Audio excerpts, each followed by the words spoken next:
Queridos superiores y alumnos de los diversos seminarios y de los diversos cursos de estudios, tal como os encontráis en la situación académica de cada uno.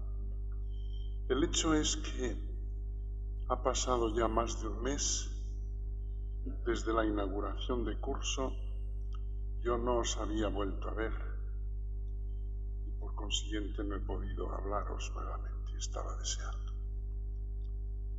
Y total, otro mes y medio y ya las vacaciones de Navidad. De manera que el tiempo pasa rápidamente. Casi podríamos decir que el tiempo huye de nosotros, como decía el poeta clásico Horacio. Y aunque no he podido venir, pero todos los días yo pensando en vosotros, todos los días. Unas veces hablando con el señor rector respectivo, o con los profesores, o con personas interesadas por el seminario. Y siempre en mi oración y mi preocupación pastoral, teniéndoos presentes y deseando encontrar como el apoyo que vosotros tenéis que dar a nuestra esperanza, que es esperanza de la Iglesia, no nuestra personal, sino de la Iglesia. Yo vengo hoy precisamente para, además de haceros unas reflexiones a las que trataré de exponer enseguida, para dar las gracias a los directores de los ejercicios en los diversos seminarios. El de San Ildefonso, el de Santa Leocadia. He saludado hoy al sacerdote de Ávila que ha estado allí, al padre Lázaro de Olías del Rey, a quien conozco mucho, y también al que ha dirigido los ejercicios a los alumnos de COU, de BUP, Antonio Cano. Y no sé si alguno más que haya podido colaborar con vosotros. Os doy las gracias, don Francisco, de una manera especial, por vuestro trabajo y porque lo hacéis con entusiasmo, con fe, con mucho amor a la Iglesia. A mí me da gusto hablar con vosotros. Y lamento verme tan privado de tiempo para este deleite espiritual, el de poder hablar con más frecuencia con sacerdotes que aman tanto a la Iglesia, que vienen aquí, por ejemplo, atendiendo estas invitaciones que les hacemos, dejando sus muchas ocupaciones y sintiéndose ellos honrados por la llamada y satisfechos con la presencia. Esto en un acto así, prolongado durante varios días, una semana entera, con vosotros tan jóvenes y por consiguiente tan merecedores de nuestra atención, es muy hermoso. Y yo quiero agradecerlo mucho. Siempre cuando hay tandas de ejercicios, a los sacerdotes suelo bajar una tarde a hablarles un poco. Por eso también a dar las gracias al director de la tanda.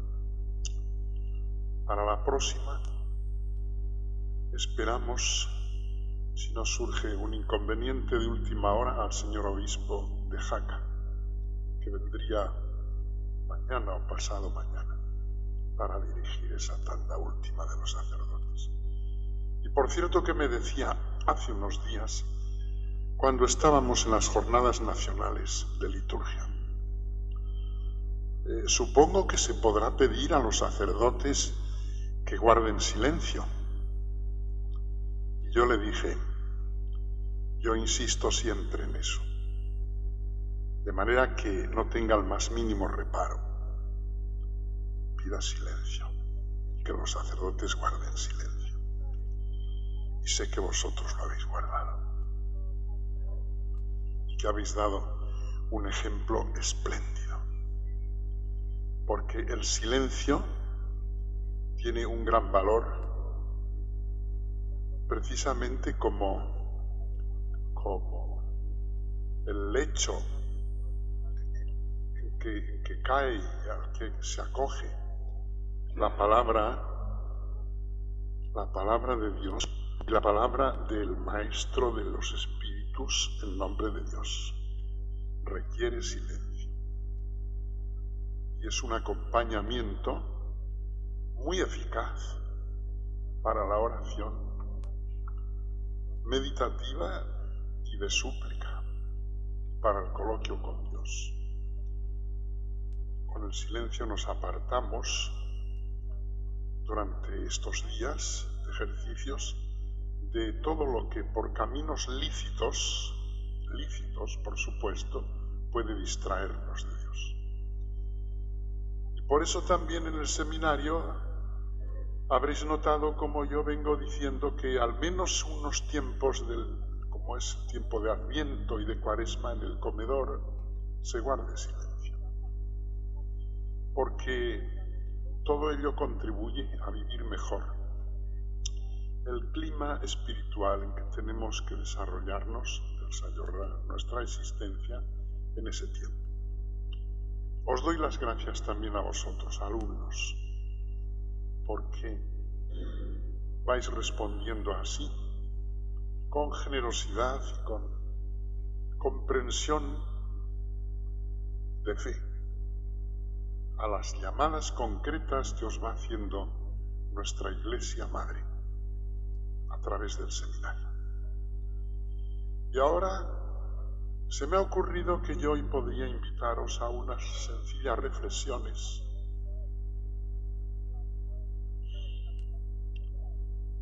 desde el punto de vista de lo que es la misa.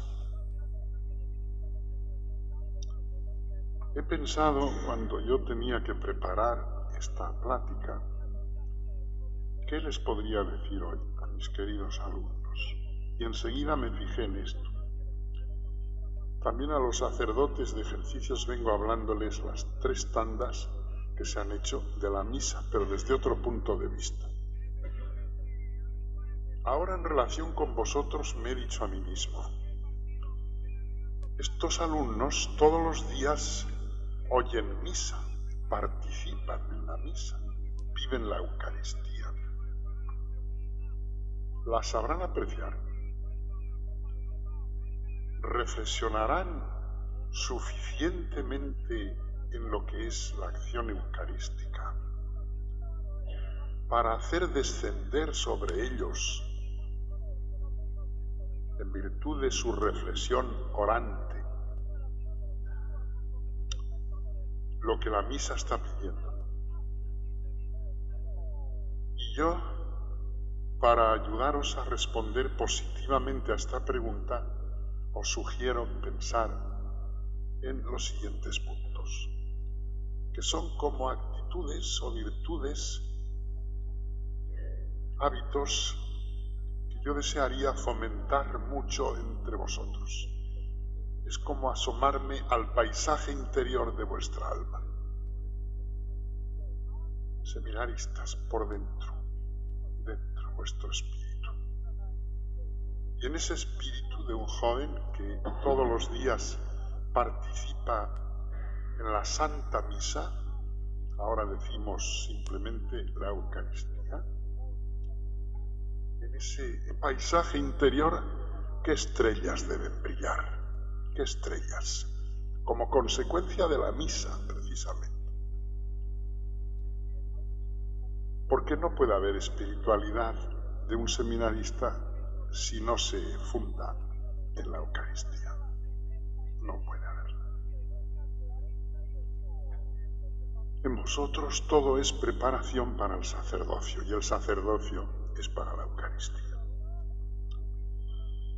Y entonces, Me fijo en la Santa Misa y lo primero que advierto es que es una acción de gracias. La Eucaristía, lo indica el mismo nombre, es acción de gracias, agradecimiento a Dios. Es oración de agradecimiento, de alabanza, de bendición.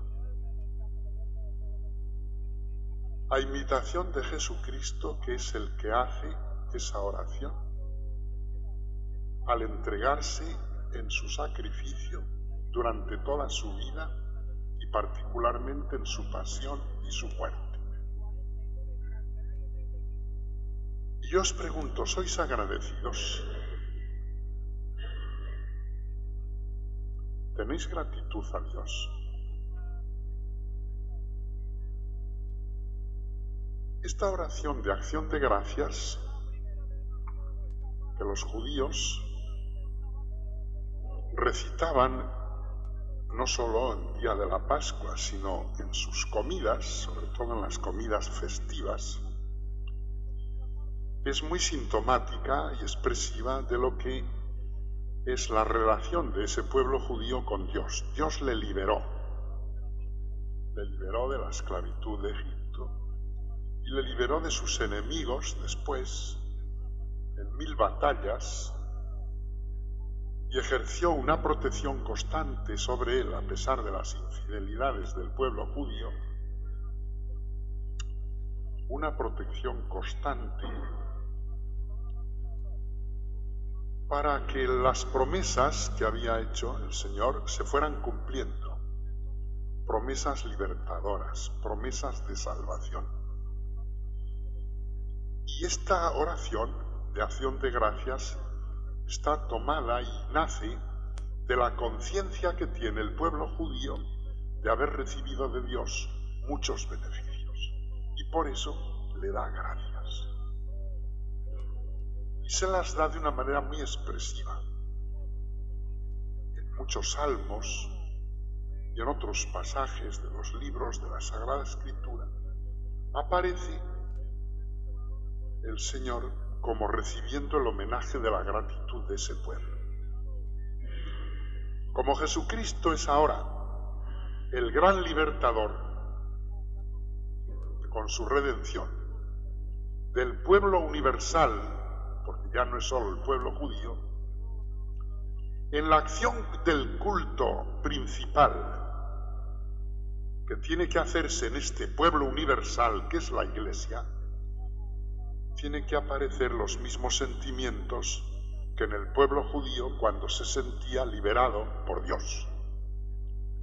Y ahora, la cena, la fiesta, la comida, el banquete, que además es sacrificio, es la Eucaristía. Y ahí aparece la acción de gracias. De manera que la actitud esta de agradecimiento en la Iglesia, tomada y realizada a imitación de lo que fue la relación del pueblo judío con Dios, es esencial en un cristiano. Y tendríamos que estar como dando gracias continuamente.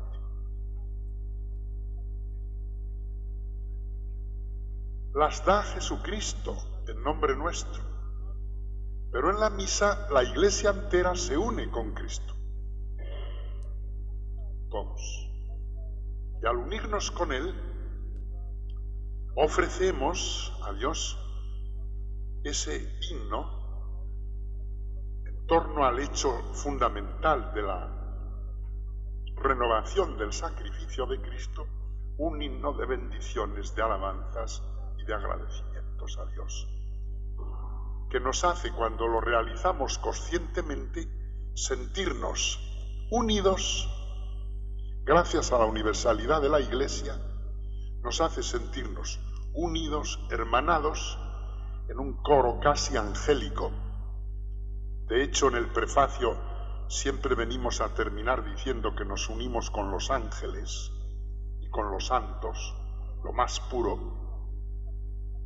de lo que Dios ha creado, para darle gracias al Señor. Y por eso Uno se pregunta, yo obispo, yo sacerdote, vosotros seminaristas, con la misa diaria, vivimos luego a lo largo del día y de nuestra existencia habitual esta actitud de agradecimiento. ¿La vivimos? Ahora mismo, por ejemplo, seminaristas, es que los ejercicios espirituales que habéis hecho, las orientaciones que os han dado estos sacerdotes dignísimos, ¿no merecen un agradecimiento vuestro? O sea, es para no quedarnos en puras abstracciones. Sí, yo tengo que ser agradecido. No. Vamos a ver respecto a qué tengo que estar agradecido. Porque a veces es lo que dejamos luego en la penumbra. ¿A quién hay que estar agradecidos? ¿A la sociedad? ¿Os contentáis con esas frases ampulosas, pero que son muy vacías? Soy un hijo de mi tiempo, agradezco al mundo en que vivo, me considero solidario de las realidades sociales y culturales de mi tiempo, estoy agradecido por encontrarme con estas inquietudes humanas, etc. ¿Os basta eso? ¿Es eso lo que puede llenar el corazón de un hombre noble, que si es cristiano ha de manifestar su nobleza en la relación con Dios? No, eso no basta. Hay que comprometerse un poco más en el agradecimiento. El agradecimiento hay que demostrarlo andando, el movimiento se demuestra andando, pues así también.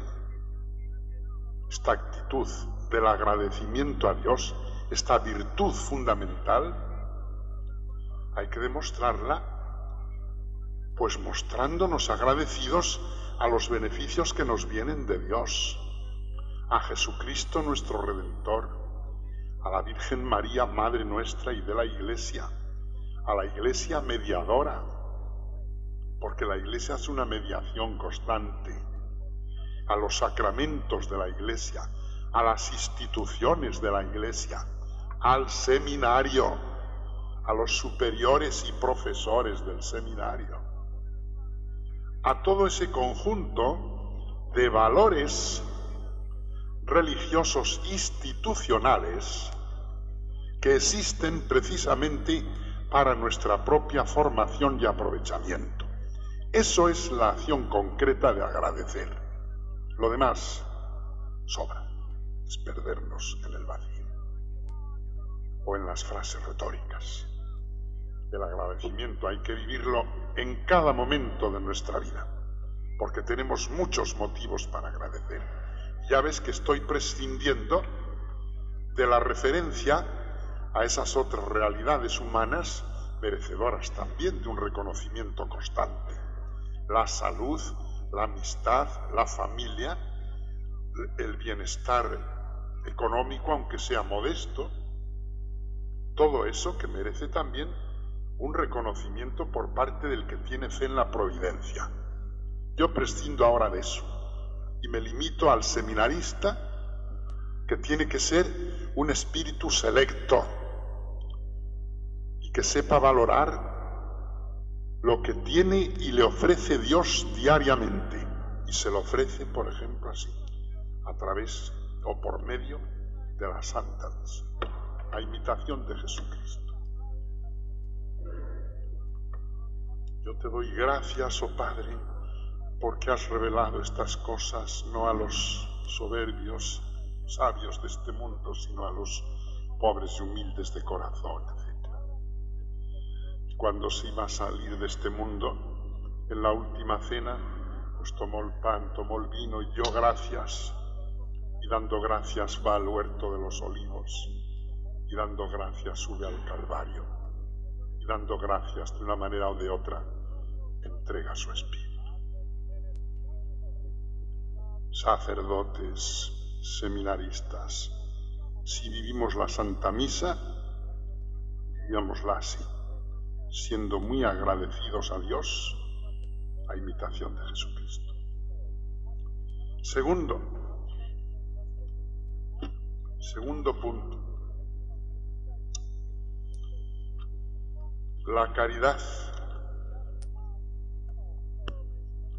Claro, hablar de la caridad es hablar ya de todo, porque lo abarca todo. Pero es que yo quiero hacer aplicaciones concretas del misterio, porque la caridad auténtica, lo que es amor a Dios y amor a los hombres, donde aparece más claro es en Jesucristo. Y donde se ve que no hay amor más grande que el de aquel que da su vida por sus amigos, es en Jesucristo, en el sacrificio de Cristo, en la Eucaristía.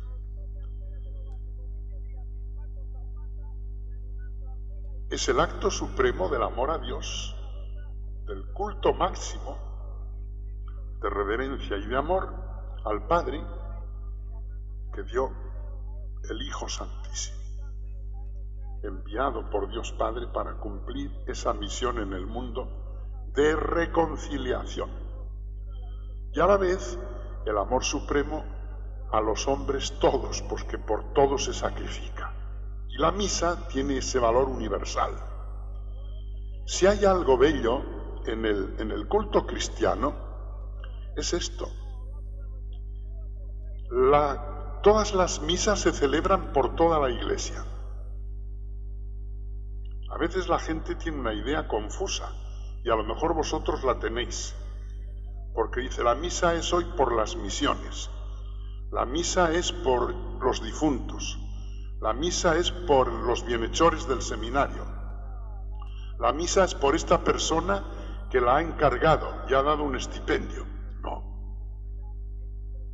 nunca es así. La misa es siempre por la Iglesia entera, por todos los hombres. Leéis las plegarias eucarísticas y lo veréis. Y además se añade una intención especial en un día determinado, la cual se presenta también ante el Señor por parte del sacerdote celebrante y de todos los que participan con él en esa misa, y quiere decir que aquello es como un ruego particularmente intenso a la misericordia de Dios por aquella intención. Y eso no estorba, eso es bien acogido por Dios. Pero fundamentalmente la misa es siempre por toda la Iglesia y por todo el mundo. Además no puede ser de otra manera, porque la misa es la renovación del sacrificio de Cristo, y Cristo murió por todos. De manera que haríamos una mala faena si creyéramos que esa misa, que es renovación del sacrificio de la cruz, pues era eso, que Cristo había muerto por esa intención, nada más, ¿no? Como no es más que eso, renovar siempre el sacrificio de la cruz, estar siempre renovándolo, el mismo sacrificio, pues no puede ser de otra manera. Y por eso es un amor universal. Entonces vuelvo a decir, no hay más fuente de caridad más grande que esta. Y viene la aplicación. Seminaristas que participáis todos los días en la Santa Misa, ¿cómo vivís la caridad con Dios y con vuestros hermanos? Que es el mundo entero, ya lo sé, pero particularmente vuestros hermanos son los que tratáis en la vida del seminario. Vuestros compañeros superiores y profesores son los que tienen un trato más inmediato y directo con vosotros. ¿Y qué os parece? ¿Vais a estar viviendo el precepto de la caridad así también, en plan retórico, muy bonito, diciendo la civilización del amor? Vamos a crear por el mundo entero, por donde vayamos, con nuestro testimonio y nuestros compromisos, solidaridad humana y cristiana. Vamos a dar el abrazo de la paz y de la hermandad. ¿A quién? ¿A quiénes se lo vais a dar? ¿Al mundo? ¿A la sociedad? Eso es muy cómodo. Eso es muy cómodo. Eso no compromete a nada. Abrazos de esos puede dar cada uno 400 al día y no pasa nada. A quien hay que dar el abrazo de la paz es al compañero, al condiscípulo, a los del otro curso, el superior, el inferior, al superior que me dice esto y no me agrada, al profesor que me ha exigido tal comportamiento académico, a la institución. Aquí, esta institución en la que me encuentro, que me da tanto y que yo tengo que meter dentro del cáliz de la misa y por ella pedir porque la amo. Este es el amor. Este es el amor al prójimo ahora. Y a Dios, pues de una manera muy personal y concreta. No basta un Dios abstracto. Dios es un Dios personal. 3 divinas personas, el Padre, el Hijo y el Espíritu Santo. No basta decir así, yo amo a Dios, todos los días me están hablando de esto los superiores. Y tengo libros de lectura espiritual y el seminario es para eso. No, es que tengo que examinarme de cómo avanzo en esta materia, cómo voy progresando en manifestar y vivir. Tampoco debo manifestarlo de una manera hipócrita. Vivir este amor a mis hermanos. Cuando esto se hace, va surgiendo ese clima de cariño y de respeto mutuo a la vez. Alianza de las dos palabras, nada de amistades particulares nocivas, cariño normal, afecto de hermanos y respeto, que hace un clima del seminario delicioso y crea unas comunidades donde quieras esté irrepetibles ya, que se recordarán después toda la vida cuando somos mayores como un bello jardín donde crecieron las plantas de la amistad y del estímulo mutuo y de la fraternidad cristiana en un ambiente delicioso, el del seminario querido, en que siempre, al luchar para perseverar y seguir adelante, fuimos venciendo dificultades merced a estas posturas de que os hablo. El seminario podría ser una casa maravillosa, viviendo esto como consecuencia de la Santa Misa, y no hacer una separación. Ya tenemos la misa por la mañana, ¿y qué? ¿Después qué? ¿Os parece bien? Si es el sacrificio de Cristo renovado, lo celebramos así y lo guardamos en un cajoncito después, tranquilos. ¿Podemos estar tranquilos o qué? Seminaristas, teólogos, próximos al sacerdocio, ¿cómo estáis y cómo os examináis de amor a Dios y a los hermanos? Los hermanos son estos. Ahora, mortificaros ahora. Lo mismo os digo a los más jovencitos. ¿Cómo estáis unos con otros? ¿Cómo son vuestras confesiones para combatir concupiscencias y egoísmos? ¿Cómo es el examen de conciencia? Sereno y tranquilo, sin agobios, simplemente para ir poniendo en la mesa del coloquio con Dios las faltas de cada día y ver cómo se va atacando poco a poco cada una de estas faltas para eliminarla. Examen particular, además del examen de conciencia en general. Así es como yo entiendo vivir la misa en cuanto a la dimensión universal de la caridad. Y cuando lleguen ocasiones en que uno se sienta como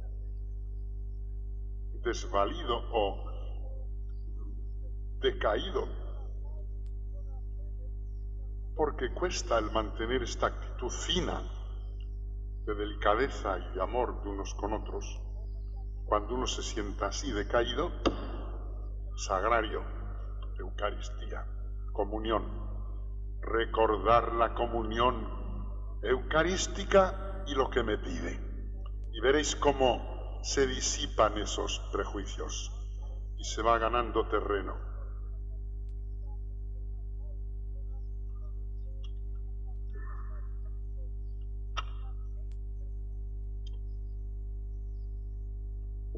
La misa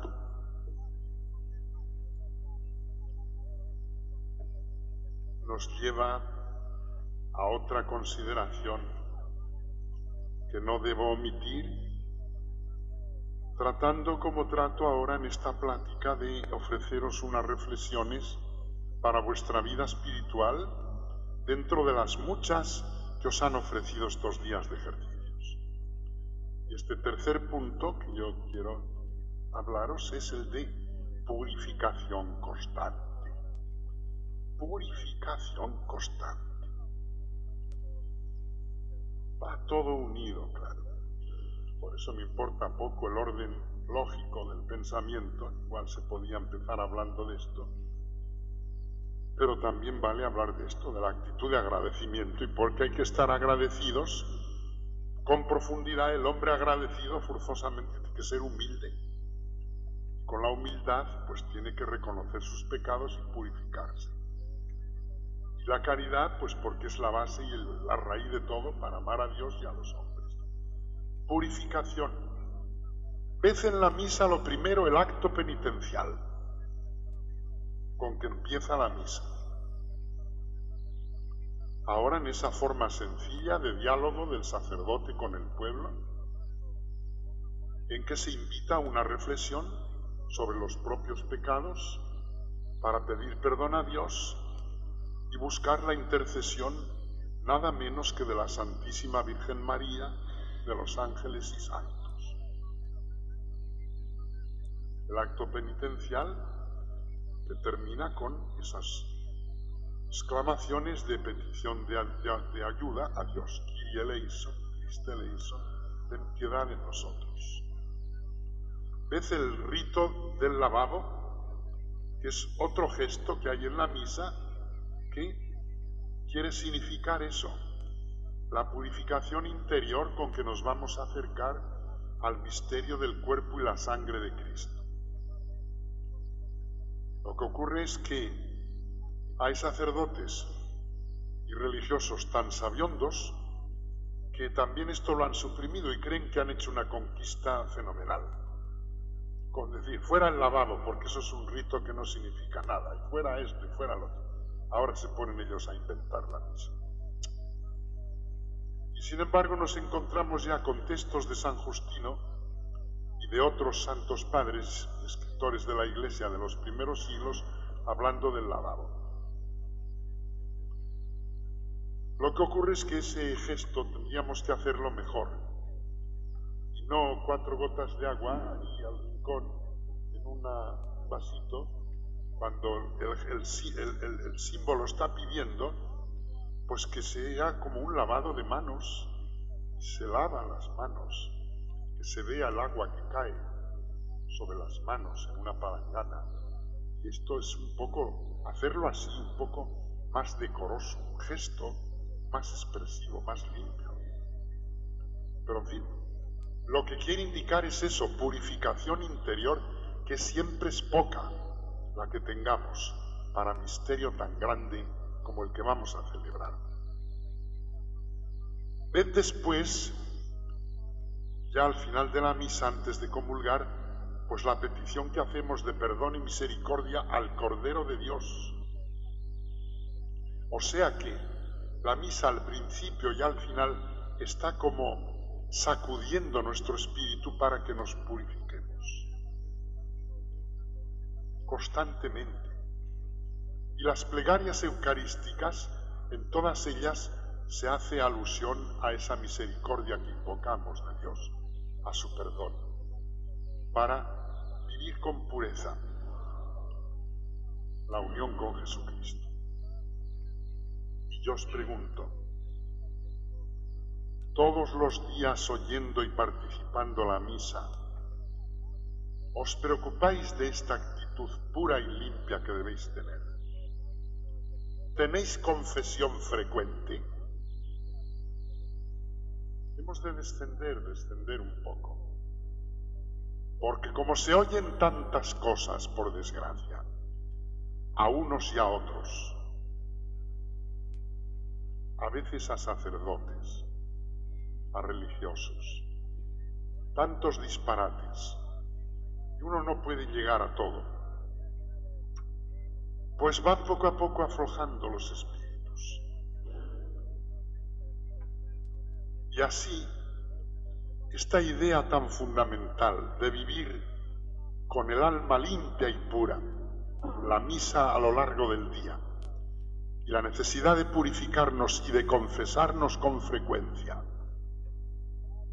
va arrinconándose también de una manera lamentable. Acaba de salir este libro, hoy me lo han traído de Madrid. Se ha traducido al castellano ahora y está ya empezando a difundirse, de Jean Guiton, de la Academia Francesa. Jean Guiton, ya sabéis que era el gran amigo de Pablo VI.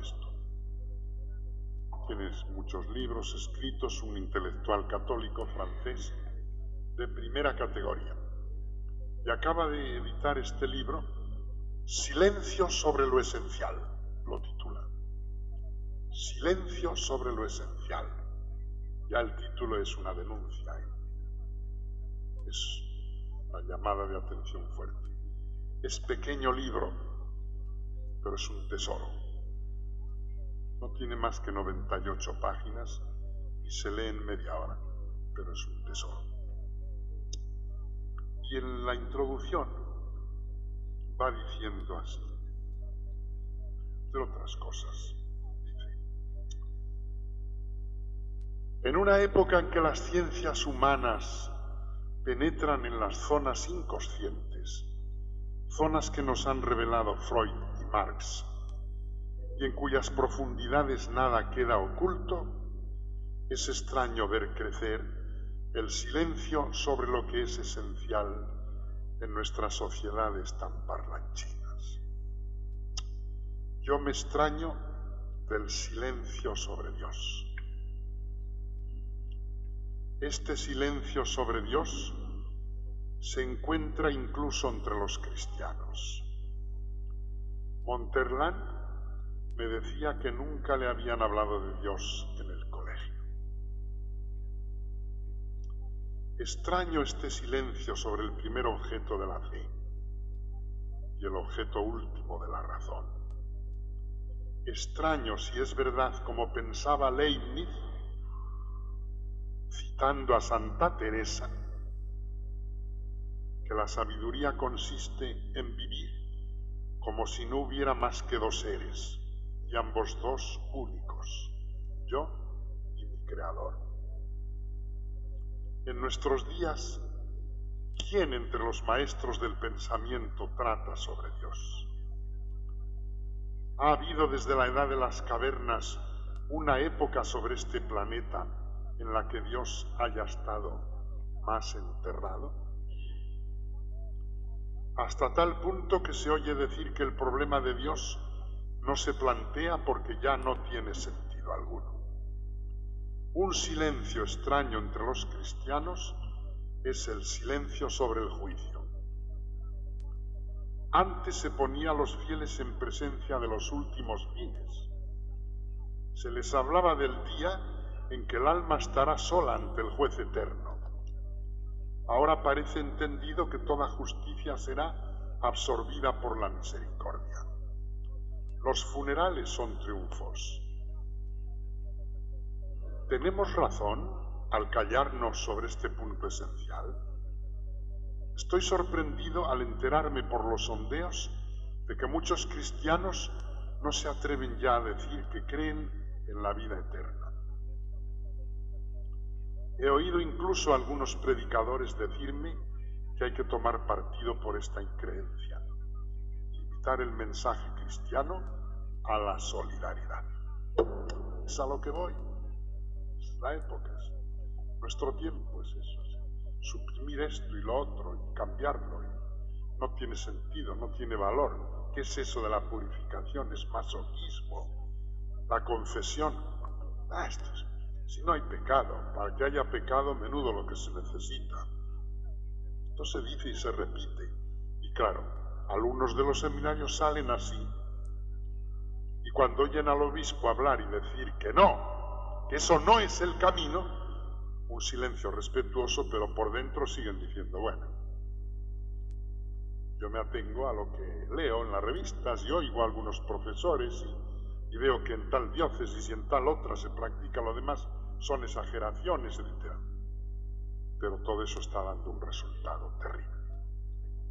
Y sobre todo eso está contribuyendo a que se extienda este terrible pecado de la omisión, el pecado de omisión, sobre el cual dice también este autor francés estas palabras emocionantes. Este silencio sobre lo esencial que respeto en los otros, llegado al fin de mi vida, ya se siente bien. Ya no lo puedo guardar. Considero que un pensador tiene una responsabilidad exigente, inalterable, dura de llevar, sin la cual el ejercicio de la inteligencia no sería más que un juego. El que calla, otorga. Fijaros lo que viene ahora. De todas las faltas de mi existencia, las que pesan más sobre mi conciencia, porque me parecen ya irreparables. Ya me queda muy poco tiempo de vida para repararlas. Son las faltas por omisión. ¿Cuántas veces? Porque tenía las miradas o las sonrisas de pecado por omisión. ¿Cuántas veces he preferido callarme en vez de dar testimonio?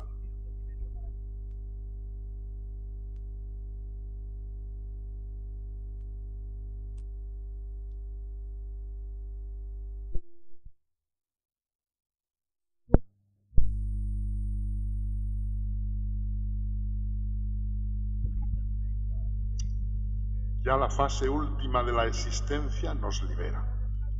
Se siente disminuir sobre los hombros el peso de ese monstruo anónimo que se llama la opinión. Yo digo, seminaristas, ¿es que vosotros también no tenéis pecados de omisión? ¿Es que no faltáis muchas veces por miedo al qué dirán?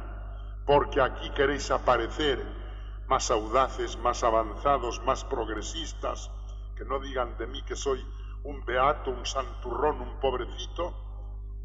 ¿No hay pecados de omisión también por vuestra parte en defender sin riñas, sin agresión, simplemente con la conducta, por defender lo que os dice la Iglesia en cuanto a la disciplina eclesiástica, en cuanto a la liturgia, en cuanto a lo que haya que hacer en conceptos y juicios de virtudes y pecados, lo que os dice la Iglesia a través del magisterio y de vuestros superiores? Cuidado con los pecados de omisión. Monstruo más insoportable esa opinión, el qué dirán, que el miedo a Nerón, a un Hitler. Cuando el adversario se resumía en un solo personaje, era posible desafiarlo. Pero ahora ya no tenemos que luchar contra un tirano, sino contra una multitud confusa cuya arma disuasiva no es un suplicio, sino el silencio. Y sigue haciendo consideraciones espléndidas para terminar con este párrafo de lo que él piensa, dada la situación penosísima en que se ha puesto a la Iglesia de hoy, lo que él espera para el siglo próximo. Por lo que a mí respecta, considero que la suplencia del elemento laico es provisional. O sea, eso de que los laicos suplirán a los sacerdotes y tal y cual, que no, que esto es provisional. Y que en el siglo XXI los laicos no suplirán, claro, tienen que colaborar, pero suplir no. Y pienso que en el siglo XXI aparecerán obispos semejantes a los que fueron los padres de la Iglesia, que encontrarán acentos nuevos, aún imprevisibles, para expresar, más allá de la caridad de la prudencia, la caridad de la verdad.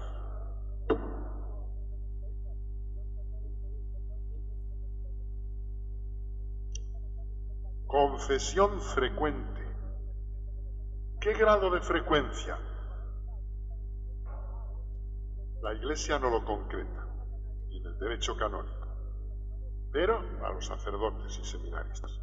Pero entre personas prudentes, yo diría, ateneos al consejo de un buen director espiritual, que es el que puede medir cómo está vuestra alma. No ocultéis nada. Y que ese director espiritual os aconseje.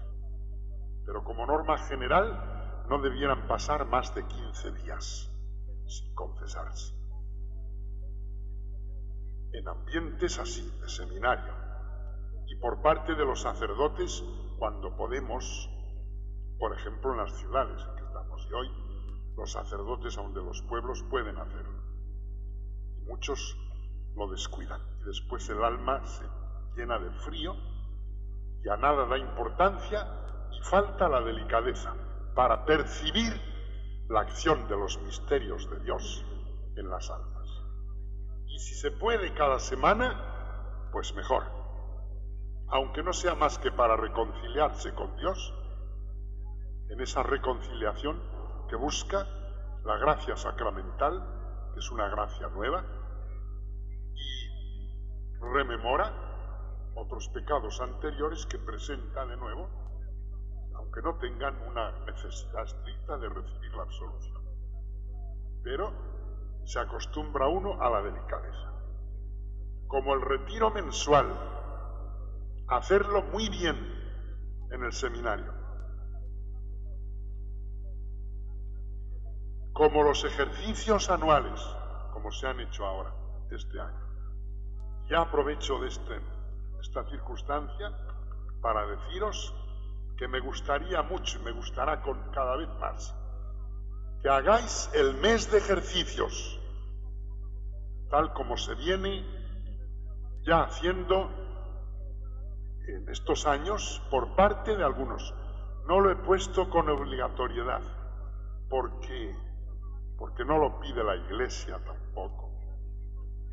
Es un ruego, es un deseo vehemente, lo considero muy importante, marca a muchos sacerdotes, a muchos seminaristas ya mayores que lo hacen. Lo considero muy aprovechoso, como también el curso de espiritualidad. No lo quiero poner obligatorio porque es que estas cosas, si se ponen obligatorias después, se entra en ellas ya de una manera forzada y no es bueno. Pero tengo un aprecio muy grande a las dos cosas, tal como se están haciendo. El mes de ejercicios que viene organizando el seminario de San Ildefonso, bajo la dirección del padre Mendizábal o de otro como él, y el curso de espiritualidad, que ahora está y se lleva en la casa sacerdotal porque no tenemos otro lugar adecuado.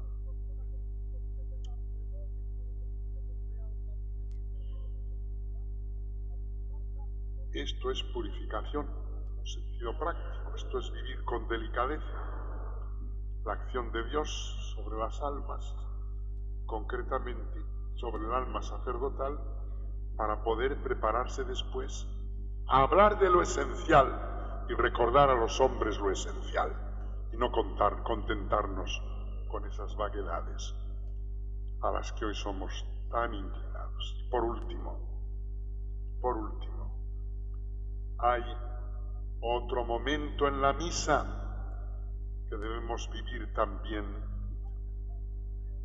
con gran intensidad espiritual para luego que tenga aplicación durante el día, y es la ofrenda, el ofertorio.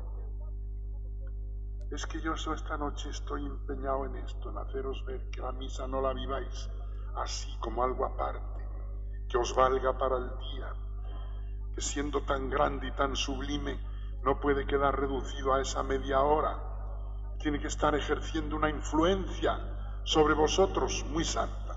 Pues bien, está el ofertorio, la ofrenda.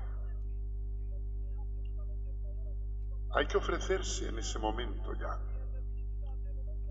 Literalmente lo que se ofrece, así de una manera visible y externa, es pan y vino, son signos sobre los cuales va a aparecer luego la transformación consecratoria, mediante las palabras de la consagración.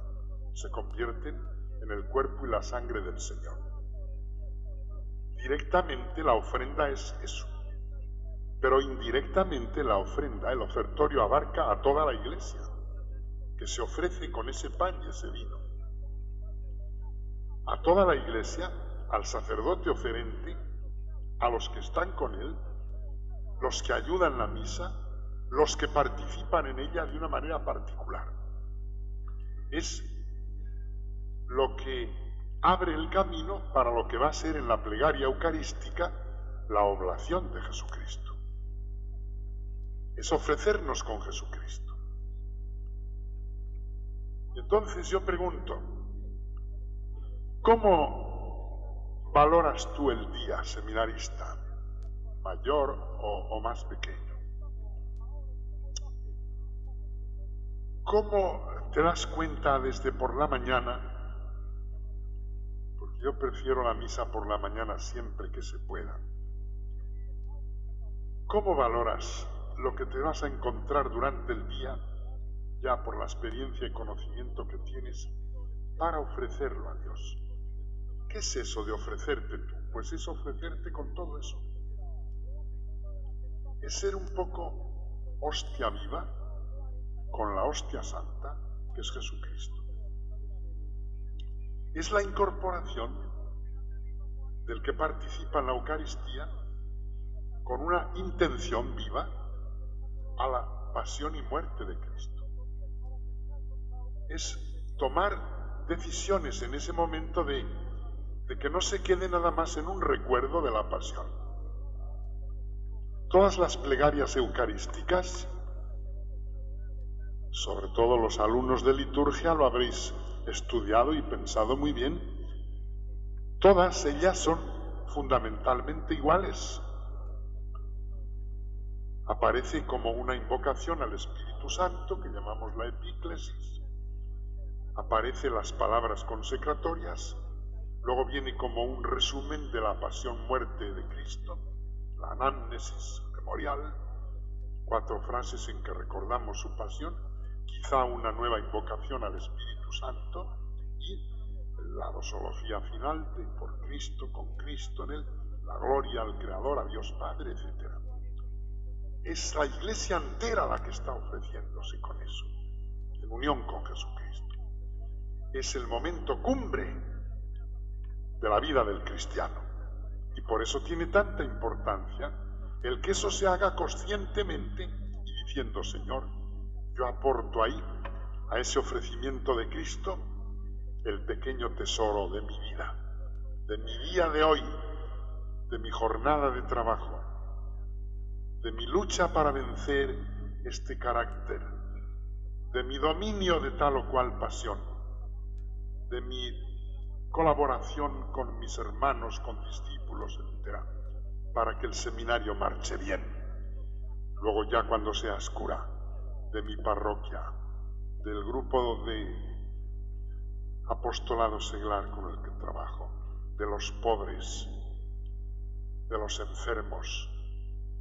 Esto tiene un valor espiritual tan profundo para el que quiere vivirlo desde el principio de su vida de seminario, que cuando luego después quiera vivirlo ya más plenamente diciendo la misa como sacerdote, recibirá una alegría inefable y una fuerza espiritual extraordinaria para continuar el camino.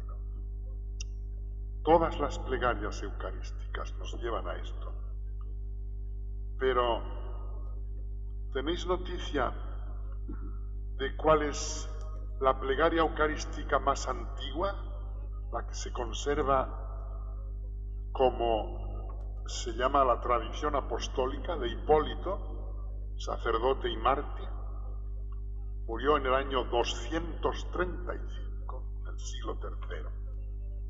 Ya entonces, y fijaros, el canon de la misa de entonces, tal como se recitaba en esta plegaria eucarística de Hipólito, la más antigua, la que nos sitúa cerca de los tiempos apostólicos.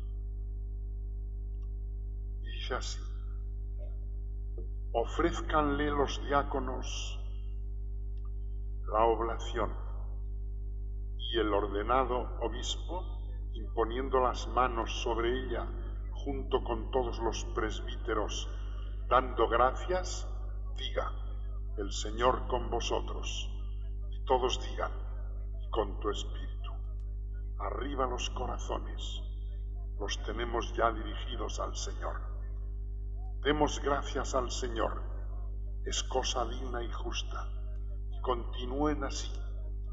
Te damos gracias, oh Dios, siempre gracias, siempre gratitud.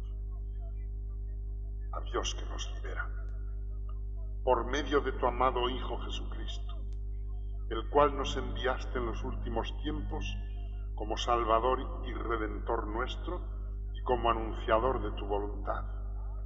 Él es tu Verbo inseparable, por quien hiciste todas las cosas y en el que te has complacido. Lo enviaste desde el cielo al seno de una virgen, el cual fue concebido y se encarnó y se mostró como hijo tuyo, nacido del Espíritu Santo y de la Virgen. Él, cumpliendo tu voluntad y conquistándote tu pueblo santo, extendió sus manos padeciendo para librar del sufrimiento a los que creyeran en ti, el cual, habiéndose entregado voluntariamente a la pasión para destruir la muerte, romper las cadenas del demonio, humillar al infierno, iluminar a los justos, cumplirlo todo y manifestar la resurrección, mostrando el pan y dándote gracias, dijo: tomad, comed, este es mi cuerpo, que por vosotros será destrozado. Del mismo modo tomó el cáliz, diciendo: esta es mi sangre, que por vosotros es derramada. Cuando hacéis esto, renováis el recuerdo de mí. Recordando pues la muerte y la resurrección de él, te ofrecemos el pan y el cáliz, dándote gracias porque nos tuviste por dignos de estar delante de ti y de servirte. Estar delante de ti y servirte, mezclados con ese pan que se vive. Y te pedimos que envíes tu Espíritu Santo a la oblación de la Santa Iglesia. Juntándolos en uno, da a todos los santos que la reciben que sean llenos del Espíritu Santo para confirmación de la fe en la verdad, para que te alabemos y glorifiquemos por tu Hijo Jesucristo, por medio del cual honor y gloria a ti, al Padre y al Hijo, con el Espíritu Santo, en tu Santa Iglesia, ahora y por los siglos de los siglos. Amén. No quiero entreteneros más, queridos seminaristas.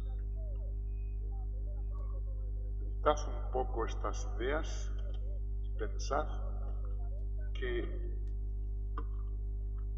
para el propósito que me ha guiado son oportunas. Pienso que hay que vivir mucho más la Santa Misa. Espero reunirme con los superiores para insistir sobre la formación litúrgica en el seminario. Creo que la Sagrada Escritura, como palabra de Dios, y la liturgia son las dos fuerzas educadoras principales del cristiano y del sacerdote. La revelación nos da los datos de la fe. La teología los explica. La pastoral los difunde y los propaga.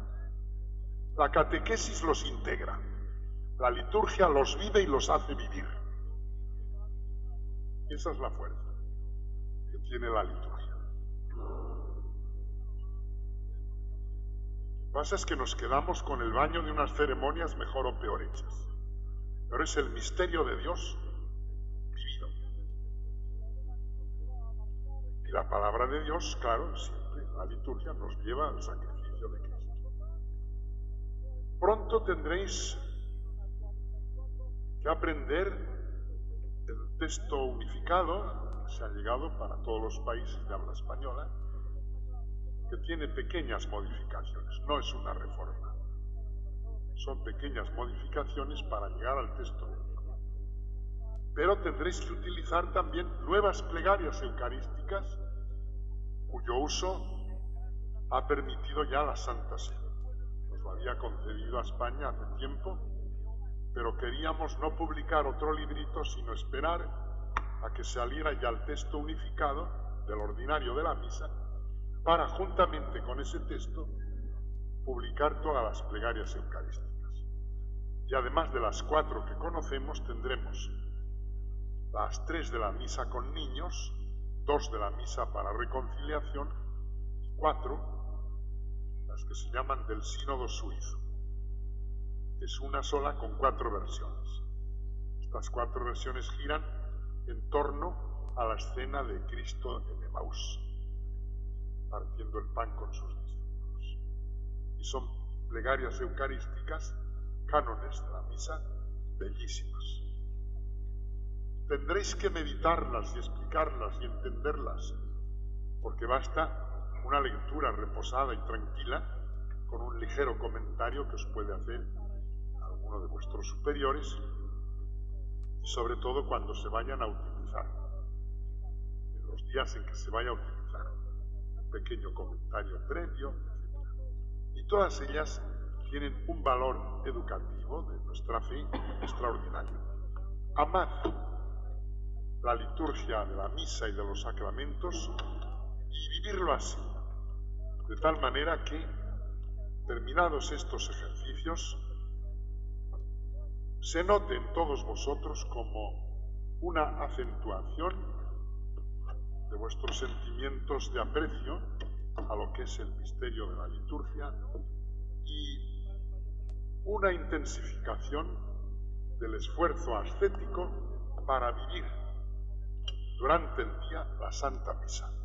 De manera que en esto de actitud de agradecimiento, de caridad, de purificación, de ofrenda de vosotros mismos, aplicado al día entero, os permita ir avanzando en vuestra vida espiritual cada vez más.